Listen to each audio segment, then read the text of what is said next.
Greetings, everyone, and welcome to another edition of In Studio. I'm your host, Ted Perch, and today we are coming to you from Big Red Frame, and we're going to talk about the art of framing. We're here with Jean-Pierre Pache, who is the proprietor and the framer, and we're here to talk about framing artworks and what goes into that and why it's important. So thanks for coming on the show, Jean-Pierre. And well, thank you for coming here. Your business is located here in the Old Town Hall on Main Street in East Hampton. How long have you been here? So I'm here since 2007. I was the first tenant in the new sort of rededicated town hall. I was the only tenant for like a year and a half. I was a little sad but hopeful at the same time, and now it's a very vibrant building with Flywheel and East Hampton City Arts and plans for renovating the second floor. So it's a great building to be in. I really love coming to work every morning and in this beautiful building. Several years ago, you renamed your business from Eastmont. It was called Eastmont Custom Framing, and there was a name that was a little long, first of all. I called it Eastmont because of East Hampton, my new home, and Montreux, the M-O-N-T, from my old home in Switzerland. Oh, cool. Very nice. And then after the second Art in the Orchard, the Big Red Frame became so popular that I decided to take advantage of this popularity and rename and rebrand my business. And we'll talk about that because you are also very active in the art creative community around. So. Yes, I'm trying to be as much as possible, and I think it's a win-win situation, especially in the type of business that I'm in, because I'm involved in the arts on a daily basis because of the nature of my business. So framing, how did framing become your art? It was actually a bit of a coincidence. I was a certified bookbinder in Switzerland. Oh, really? And so I did an apprenticeship, 4 years, and graduated. And then I traveled around the world for several years. And when I came back, and there was an old man who was selling his bookbinding / picture framing shop. And I bought it. So with the intention of not doing any framing and just doing the bookbinding part. And he taught me a little bit of the framing, and then after maybe a year or so, I realized I was actually a framer. I was not a bookbinder. I had a lot more enjoyment in doing picture framing. Now, did you study framing as a subject, like you would go to art school? Was it just totally self-taught? It was this old man's. Several months we worked together, and then it was just on my own. So basically, I learned from every new order was a new discovery as to what the possibilities are. And of course, I studied the techniques of archival framing. And, yes, there is. So there is that part. And that was 25 years ago, so I did acquire some experience. But you also have to have part of what framing is about, for me in particular, and I think for most people, is that the frame itself, there's texture, there's color, there's all those elements of the frame stock itself that that you had to learn, perhaps, or you have to be very attuned to what that does. Some of it is probably acquired, and some is learned, and again through experience. And just by trying, I was doing this a lot by myself in the beginning. Trying different textures, different colors, different space relation towards with the art, and of course, many different types of frames, and what the reaction they had with the art. And because there are many ways of framing. There is not just one correct way. There are many good ways of framing. So it depends on the nature of the artwork. The reason I ask that is that there's so much. You have a wall of frames. I could take some stills up, but there's everyone is different. The texture and the color and the design and it reflects certain periods of history. They're really Baroque or they're very, minimalist. Yeah. An example of that kind of thing is that I had a photograph that I took in Africa, and it was of a stone wall with a door and some bougainvillea around it. And I hadn't the slightest notion of what this could look like. And the framer looked at it, and she went back and she brought back different material, and she brought back one piece of frame that was it. And it was a very kind of ornate, textured, heavily textured kind of frame, but it just brought out all these different elements of the photograph that, in a way, it was there, but being in that frame just made it all the difference. And that's what always struck me about what you have to do as a framer to do that. Yep. So this is what we're trying to do with every single item that comes in, and it's not just art. It could be a family memorabilia. Yeah. It could be a sports jersey, or it's the possibilities are endless, and I'm still excited every time someone brings something new. Yeah, because it's always a new challenge. Yeah, it gives you the opportunity to kind of really do your work.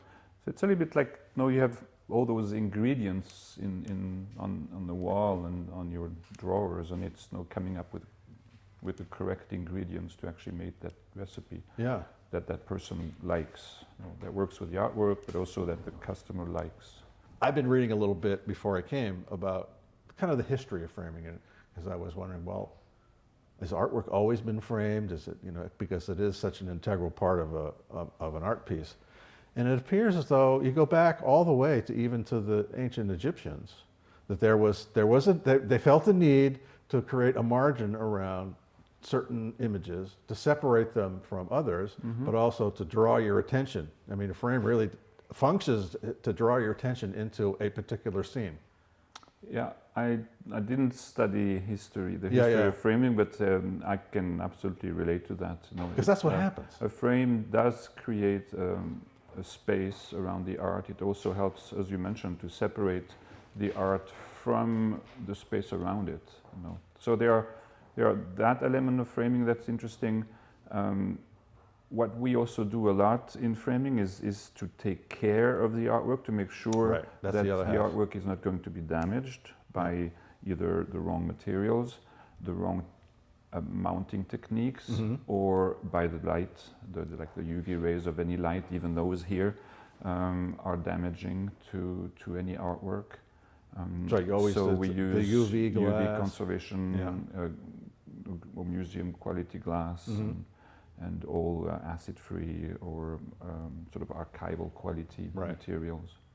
And that's really one of the. I always say that custom framing is spelled with two P's. One is for presentation, and the other one is for protection. Protection, right? And that's really what we focus the most when we do framing. Which I think sometimes that people are not aware of the protection part. They'll bring something in, and then there's this UV glass, and there's archival paper, and you have an opportunity to be educated about what you're really asking for, what you're getting. Yes, and it's, we notice especially when we reframe things, like I know people, because they either changed their decor and they want another frame around a piece of artwork that they've had for 10 or 15 years, and then we take it apart and we realize that the parts of the artwork that was hidden behind the mat board or behind the rabbit of the edge of the frame is actually a different color. It's the original color, and that everything else has changed, faded most of the time. We just did a Maxwell Parrish print, and it was beautiful gold and blue tones. But the original, I looked online, the original has reds and greens that are no longer in that print, and it's less than 20 years. And the sunlight just ate that up. Yeah, and especially true with less expensive items, because now you have the printing has improved. You have archival inks. Now you use better paper that last longer. But for like a poster or a photograph, the fading goes. It's a matter of years. A couple of years, and you can see the difference already. Yeah, with particular colors, I found blue and red. The blues and the reds are the first one to go. Yeah. Yeah, I don't know exactly why, but they're probably more susceptible to UV. That's why it has nothing to do with framing, but I remember buying furniture. They will tell you a blue couch or anything blue or red. You put it next to a window, expect it to fade. Yeah. Because it just does. Because it's whatever the nature of that particular color. Right. Yeah. Now I was looking at, having been to a number of museums over the years. If you go back like into the Middle Ages, some of the framing got to be very, very complicated. I mean, it wasn't just a frame. It was there were entire structures that were created, particularly religious paintings. You know. Yes. Mm-hmm. Or like grandiose portraits. Or, yeah. I mean, it was fitting the style of where those pieces were going to be hung. So And particularly for medieval religious paintings and works, they're meant to add to the majesty of the work. Yes. With I've seen some with spires, almost like you were looking at a cathedral. Absolutely. And this kind of frame requires carpenters to build. Never mind. Every frame was custom made, and there was no framing industry. So every frame was custom made by artisans. And back then, a lot of the work was commissioned anyway. It was not, you were not an artist as a trade. You were an artist because someone paid you to do a portrait, to do a landscape, to do religious art. Yeah. And they paid for those same people paid for the frame as well. No, we've all seen. Once again, being in museums, I've seen where styles change too.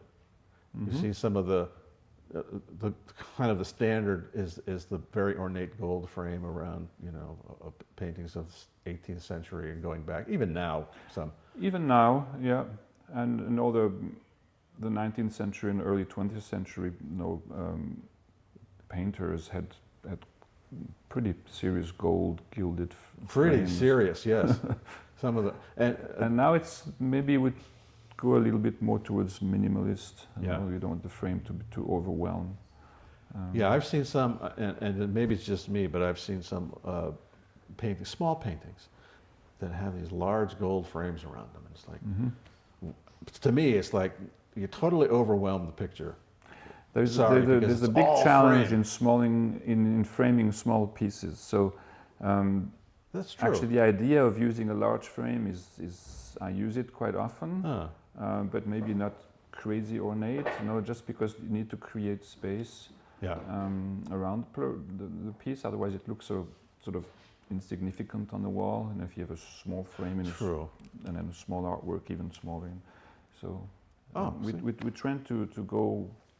So we add maybe another mat board or a fillet, which is a little like an inner frame around the work, and then the mat board, and then the frame, just to expand a little bit. So you can build it out. So that well, that's true. See, I learned something. I learned something today.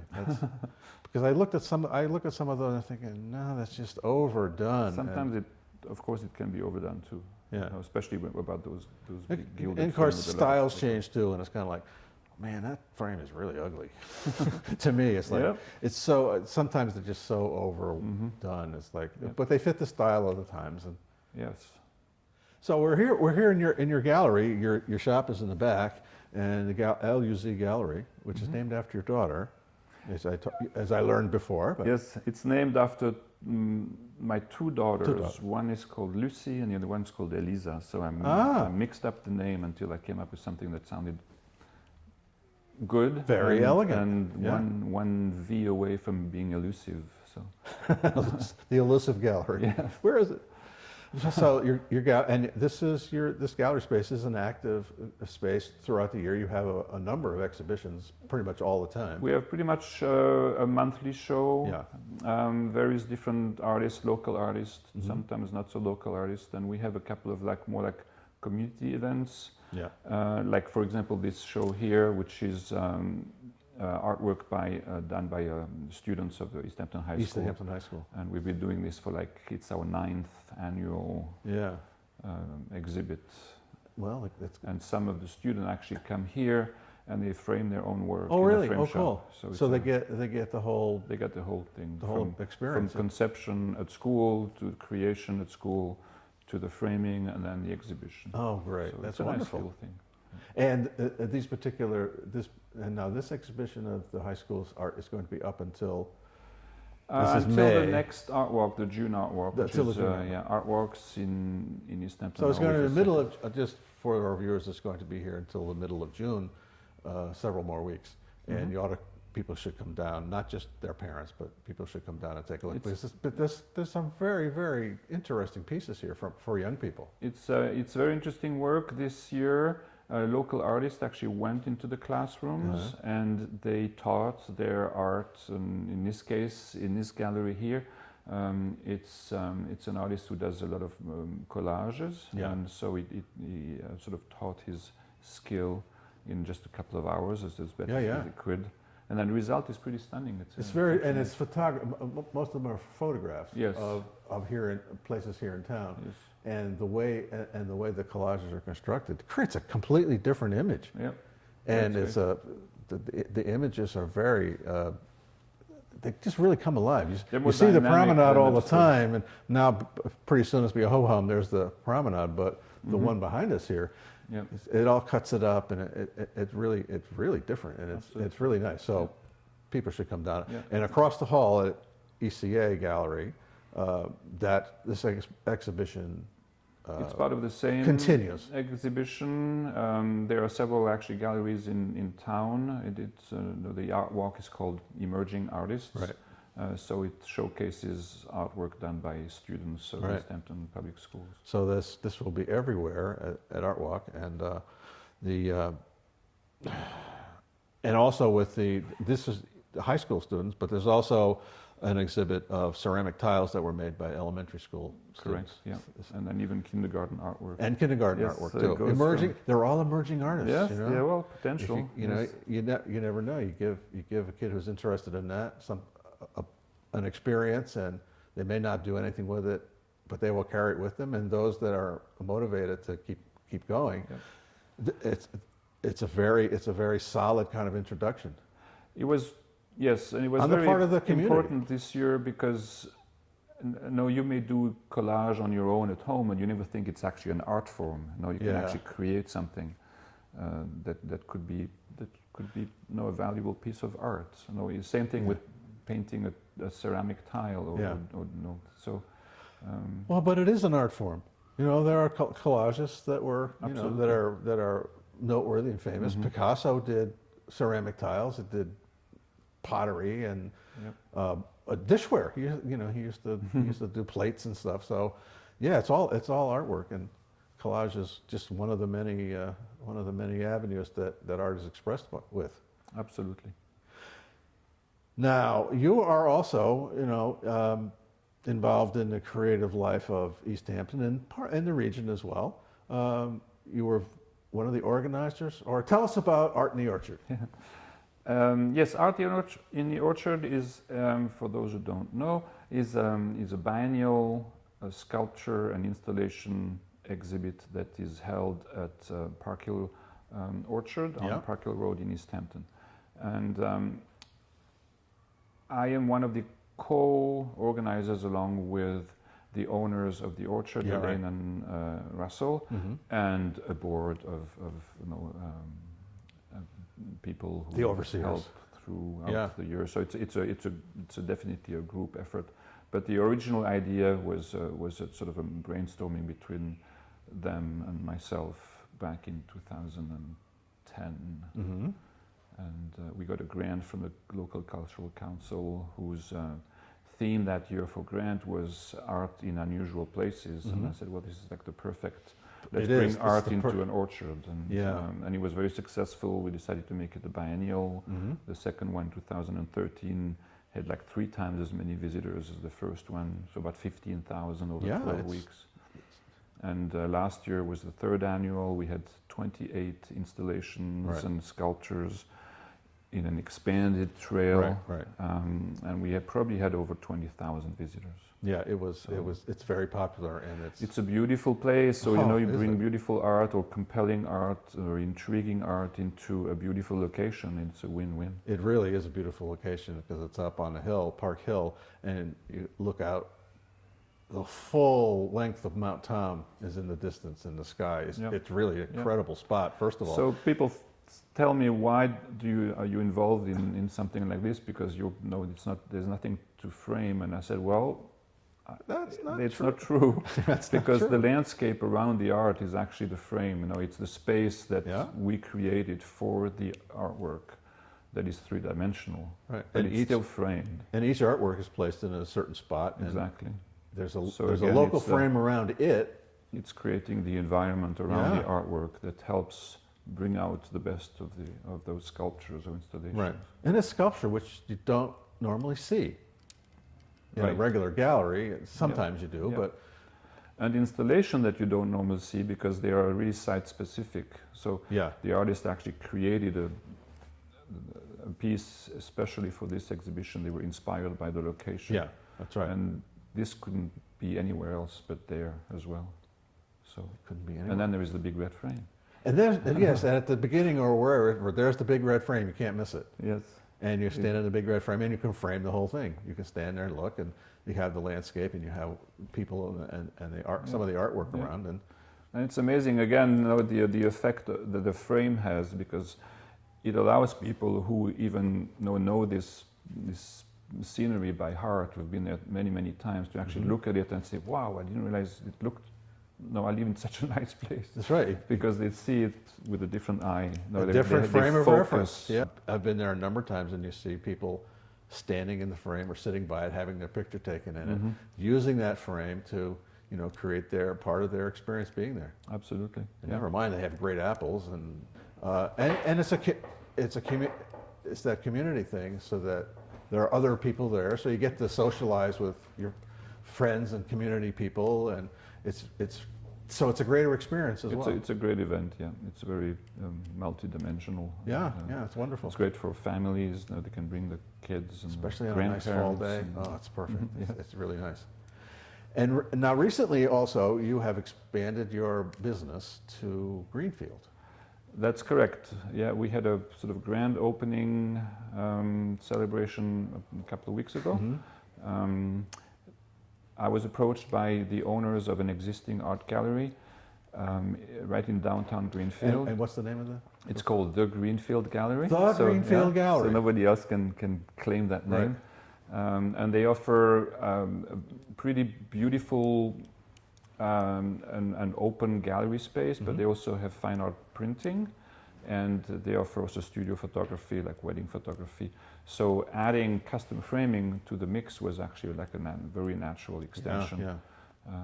So that's where the framing is done here, but the sort of the customer relationship is done in Greenfield by the owners, Rachel and Kate, who manage the place. Great. So you're in many places. Or two places for your business. But trying not to be in too many places at once, but this is a nice extension, because Greenfield is a beautiful town, and I like to go there myself. Yeah. And there is no framer in Greenfield, so there is a need for there used framing. To be, but there used to be. Now people don't have to come down to here or Northampton. They probably wouldn't travel come all the way down to East Hampton, but wouldn't have to travel now. So you're providing a business service, and we do the traveling for them. Yeah, and Greenfield, like you say, has a developing art scene as well, the Arts Block, and there's a lot going on up there too. That's good. That's good for everybody, because it's good for the valley. Good for the valley. Yeah. So once again, thanks very much for taking the time and talking about your business, your business, and what people can expect when they come. And by all means, bring your artwork or whatever kind of artifact you want to have framed. Did I see a sign in here or somewhere else that we frame everything but live animals? No, this must be a competitor. Okay. But once again, like you said, but I'm thinking about how it could be achieved. But goldfish. Yeah. Well, anyways, but if you have something that you want to preserve, a family item, a piece of art, memorabilia of any type, bring it down here. And Big Red Frame is located at The Old Town Hall on Main Street in East It's Hampton. 43 Main Street. There is no number on the building, There's no so it's number on the the Old building. Town Hall right across Right. from the local bank. You do have a website, It's bigredframe.com. bigredframe.com. How easy is that? Yes.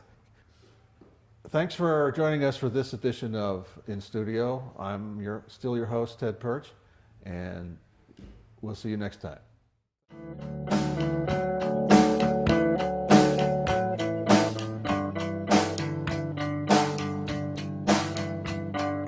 Open your eyes, here comes a bigger part. And seek and define the answers are easy to read. My parting words would be relax, have fun, and rest easy. And aloha. Aloha! Aloha! Thank you.